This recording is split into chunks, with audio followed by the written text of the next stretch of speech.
Alhamdulillah, wassalatu wassalam ala rasulillah, wa ala alihi wa sahbihi wa man walah, wa ba'd. Chers frères et sœurs, nous commençons aujourd'hui une série de cours concis sur les bases de l'islam. Et l'objectif de cette série est que chacun d'entre nous puisse acquérir un minimum de connaissances sur les notions fondamentales de notre religion que nul n'est censé ignorer, que ce soit dans le domaine de la croyance, des règles des adorations, mais aussi du bon comportement. Donc chaque jour, nous étudierons un sujet de manière concise et résumée afin de saisir l'essentiel de ce que nous devons savoir. Mais avant cela, j'aimerais tout d'abord que l'on se rappelle de l'importance, et je dirais même de l'obligation d'apprendre notre religion. Nous savons tous qu'Allah subhanahu wa ta'ala nous a créés pour qu'on l'adore. Et il a envoyé ses messagers, alayhimus salatu wassalam, afin de nous appeler à son adoration. Il a dit subhanahu wa ta'ala, وَمَا خَلَقْتُ الْجِنَّ وَالْإِنسَ إِلَّا لِيَعْبُدُونَ. Je n'ai créé les djinns et les hommes que pour qu'ils m'adorent, que pour qu'ils me vouent un culte exclusif dans l'adoration. Et il dit subhanahu wa ta'ala, nous ordonnant cela, Ya ayyuhan nas, u'budu rabbakum. Ô vous les gens, adorez votre Seigneur. Et il dit aussi subhanahu wa ta'ala, وَلَقَدْ بَعَثْنَا فِي كُلِّ أُمَّةٍ رَسُولًا أَنِ اعْبُدُوا اللَّهَ وَاجْتَنِبُوا الطَّاغُوتَ. Nous avons envoyé dans chaque communauté un messager pour leur dire « Adorez Allah et écartez-vous du tarout ». Toutefois, nul parmi nous ne peut avoir connaissance de la réalité de cette adoration, si ce n'est par la science.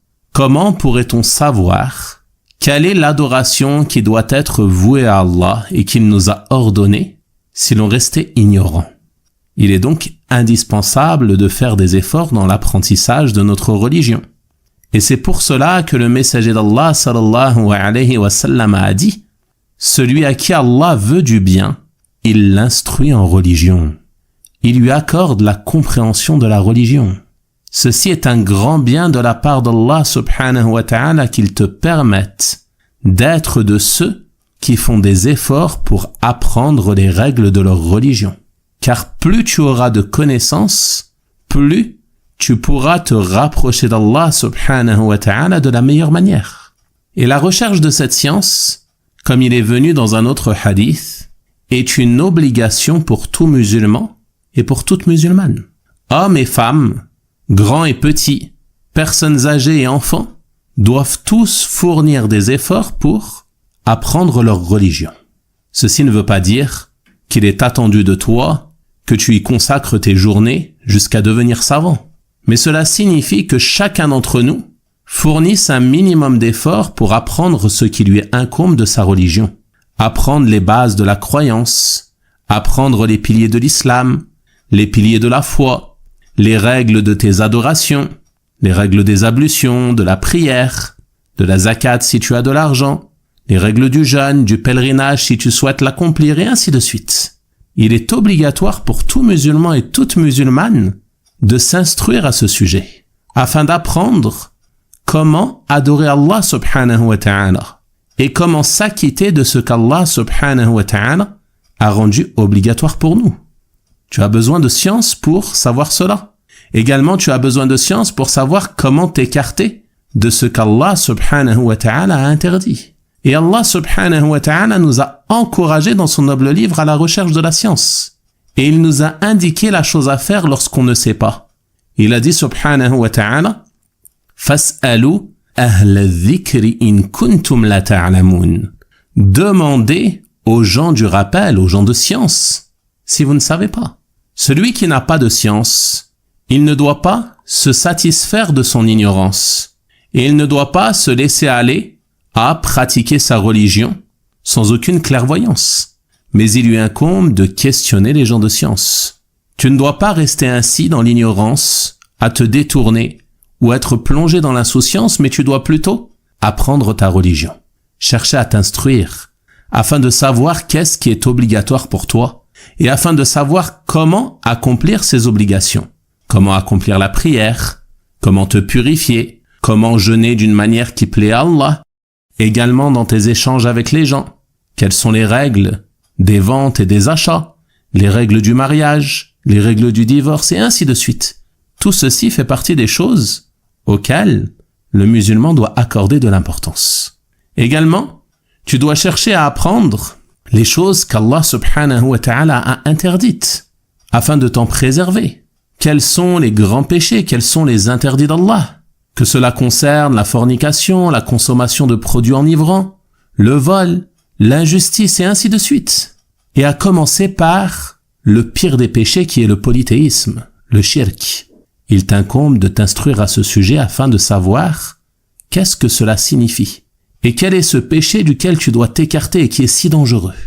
Donc la science te permettra de te rapprocher d'Allah subhanahu wa ta'ala en te soumettant à ses ordres, en les accomplissant, et en te soumettant à ses interdits en les délaissant et en t'en écartant. Et ceci est la réalité de la piété qui est attendue du croyant. Qu'il fasse ce qu'Allah subhanahu wa ta'ala lui a ordonné, avec clairvoyance, espérant la récompense d'Allah subhanahu wa ta'ala, et qu'il prenne garde au péché et s'en écarte, à commencer par le polythéisme, mais aussi les grands péchés, le meurtre, la fornication, la consommation de produits enivrants, les péchés de la langue, la médisance, le colportage et ainsi de suite. Il apprend quels sont ces péchés desquels il doit s'écarter afin de s'en éloigner avec science et clairvoyance par peur du châtiment d'Allah subhanahu wa ta'ala. Il est donc obligatoire pour l'ensemble des personnes responsables, hommes et femmes, d'apprendre et de s'instruire en religion, en y consacrant un minimum de temps quotidiennement. Et c'est ce que nous allons essayer de faire à travers ces cours résumés, incha'Allah ta'ala. Enfin, avant de terminer, j'aimerais attirer votre attention sur la réalité de la science dont il est question ici. C'est la science religieuse. La science qui est puisée des textes du Coran et de la Sunna. Et ça, c'est d'une grande importance. La science, c'est Allah a dit. Le messager d'Allah sallallahu alayhi wa sallam a dit. La science, ce n'est pas les opinions des gens ou ce qu'ils ont inventé. La science, elle n'est puisée que du livre d'Allah et de la sunna de son messager sallallahu alayhi wa sallam par l'intermédiaire des hadiths authentiques qui nous sont rapportés et de ce que les savants ont transmis du messager d'Allah sallallahu alayhi wa sallam ainsi que de ses compagnons radiyallahu anhum. Et c'est cette science au sujet de laquelle de nombreux mérites sont rapportés dans les textes du Coran et de la Sunna. Et pour terminer, je vous annonce la bonne nouvelle que si vous avez choisi d'emprunter ce chemin, d'emprunter le chemin de la science, d'emprunter le chemin de l'instruction en religion, afin de connaître ce qui vous incombe à l'égard d'Allah subhanahu wa ta'ala, afin de savoir comment adorer votre Seigneur, alors sachez que chaque effort que vous fournissez sur ce chemin est un moyen pour vous voir faciliter la voie vers le paradis. Le prophète sallallahu alayhi wa sallam a dit dans le hadith, celui qui emprunte un chemin en vue d'acquérir une science, Allah subhanahu wa ta'ala lui facilite par cela le chemin vers le paradis. Je demande donc à Allah subhanahu wa ta'ala d'accroître nos connaissances, de nous permettre d'apprendre notre religion afin de pouvoir l'adorer avec clairvoyance et de me compter ainsi que vous parmi les gens du paradis. Wa sallallahu wa sallama wa baraka ala nabiyyina Muhammad wa ala alihi wa sahabatihi ajma'in walhamdulillahi rabbil alamin.